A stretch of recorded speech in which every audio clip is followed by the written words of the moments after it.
प्रणाम सब गोटा के। हम डॉली मिश्रा एकटा जनेऊ में जे सोहर गायल जाय छै ओ गाबऽ बैसलहुँ हैं। नीक लागत तऽ ई चैनल के लाइक आ सब्सक्राइब करब। आंगन निपल गहा गही मारब छाल रे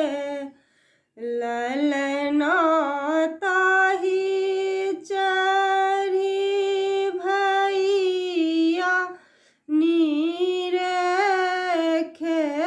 बहिन चली आबै रे ललना ताहि चढ़ी भैया नीरेखे बहिन चली आबथु रे। आबह हे ननदो आबह बैसह मारब चारी हे ननदो दुई चारि मंगल गाबह गाबी कऽ सुनाबह हे ननदो दुई चारि मंगल गाबह गाबी कऽ सुनाबह हे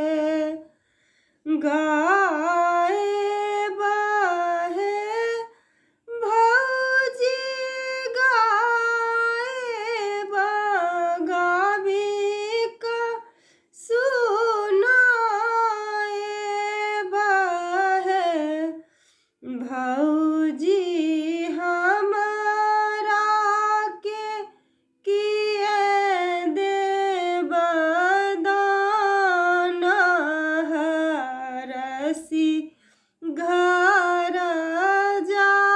जाएब हे भौजी हमरा के किए देब दान हरसी घर जाएब हे मांगह हे ननदो मांगह मांगी कऽ सुनाबह हे ननदो जे किछु हृदय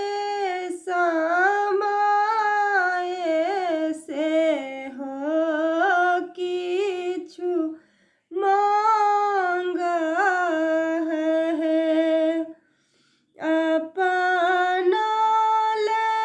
मंगब कंगन माबलक गले